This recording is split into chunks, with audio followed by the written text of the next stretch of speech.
बोलने से पहले एक बार संत शिरोमणि गुरु रविदास जी का जयकारा लगाना चाहूँगा और आशा करता हूँ कि आप सभी ये जयकारा इतना अच्छा लगाएंगे कि सत्संग यहाँ हो रहा है और आवाज़ लगने में सुनेंगे।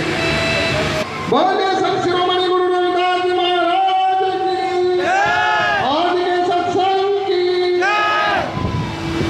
सभी समाज में जन में सभी संतों में रखते हुए एवं गांव सादिकपुर सिनौली की पवित्र भूमि में आज के इस सत्संग में गद्दी पर विराजमान मेरे सभी गुरुओं के चरणों में नमन करते हुए एवं दूर दराज से आए ज्ञानी विज्ञानी विद्वानी एवं सत्संग प्रेमियों के चरणों में नमन करते हुए यहाँ पर बैठी मेरी माताएं बहनें एवं सभी के चरणों में नमन करते हुए एवं नमन करते हुए अपने अपने माता पिता के चरणों में आप सभी को मेरा जय भीम, जय गुरु रविदास, जय संविधान, जय कांचीराम।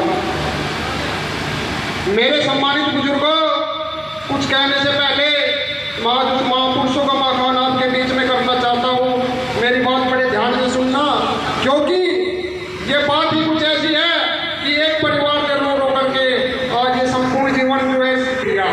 मैं बात कर रहा हूँ डॉक्टर भीमराव अम्बेडकर जी की, जिनका जन्म 14 अप्रैल सन 1891 में मऊ के सम्मानित मेरे बड़े बुजुर्गों, आज ये बात आप ध्यान से सुनना।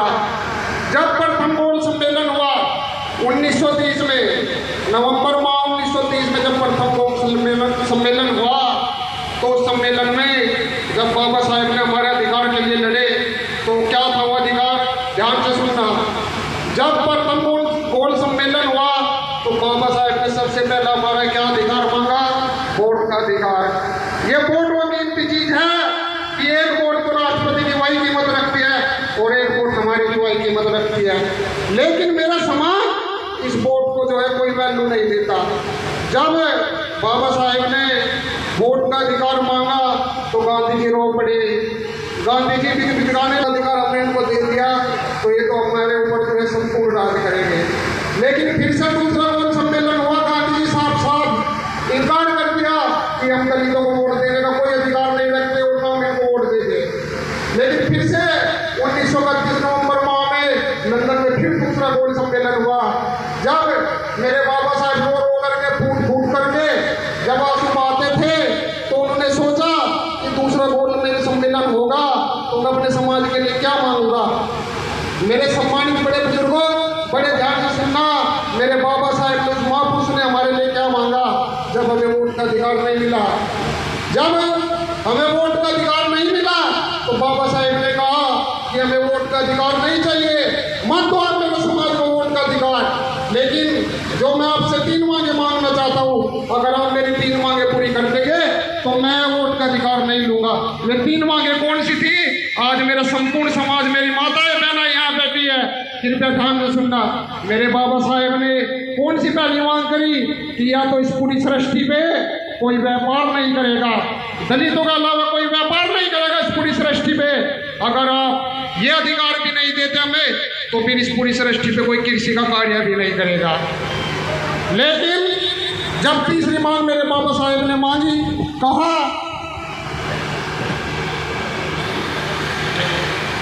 जब तीसरी मांग मेरे बाबा साहेब ने मांगी कि पहली मांग ये थी कि या तो कोई इस सृष्टि पे कोई कृषि का व्यापार नहीं करेगा, और दूसरी मांग ये थी कि इस सृष्टि पे कोई व्यापार का टाइम ने मांगी और कहा कि चलो आप हमें 2 मांगे हमारी पूरी नहीं होने देता, कोई दिक्कत नहीं, हमें आप हमारी 2 मांगे पूरी मत करना, लेकिन इस पूरी सृष्टि पे इस दलितों के अलावा, इस चमारों के अलावा कोई चमड़े का काम नहीं करेगा। लेकिन अफसोस मुझे इस बात का है, तीनों कार्य में से आज हमारे पास कुछ नहीं है।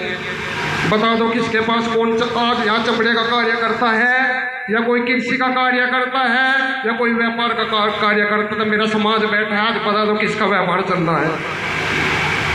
अगर मैं कुछ गलत बोल रहा हूं तो मुझे नीचे बिठा देना कि बेटा तो कुछ गलत बोल रहा है। और लेकिन आज बाबा साहेब भी रोते होंगे कि मैंने किस समाज के लिए मांग की। बाबा साहेब की जो 3 मांग थी वे तो हमें मिली नहीं, लेकिन वे जरूर फूट फूट कर रोते होंगे कि मैंने किस समाज के लिए लड़ाई लड़ी। अरे वो सवाल जिन्होंने गुरुओं में भेद कर दिया। गुरु की प्रतिमा लगाने में जो है यहाँ पे अभी संघर्ष हुआ। मैं अभी यहाँ 1 घंटे पहले आया था, मुझे बताया गया था कि गुरुओं की प्रतिमा लगाने के लिए भी यहाँ जो है लड़ाई हुई। अरे इनमें भेद कर दिया जो जगत के गुरु है। सम्मानित मेरा समाज बैठा है, हमें तो पहले ही 6743 जातियों में बांटा गया है। लेकिन अगर कोई ज्ञानी मेरे से उठकर ये पूछ ले कि भाई 10 जाति बताओ, तो मैं 10 जाति नहीं बता पाऊंगा, क्योंकि मैं मानवता को मानता हूँ। और ये बात मेरे समाज के लिए थी, लेकिन थोड़ा सा इधर मुँह करके भी कहूँगा, क्योंकि इधर मेरी माताएं और बहनें बैठी है। थोड़ा सा अगर पाखंड में बोल लूँ, माननीय संचालक जी आदेश है। मेरी माताएं बहनों, कभी किसी शेरा वाली ने ये नहीं कहा कि आप मेरी जोत बत्ती करो, कभी गुरु महाराज ने ये नहीं कहा कि आप मेरी जोत बत्ती करो।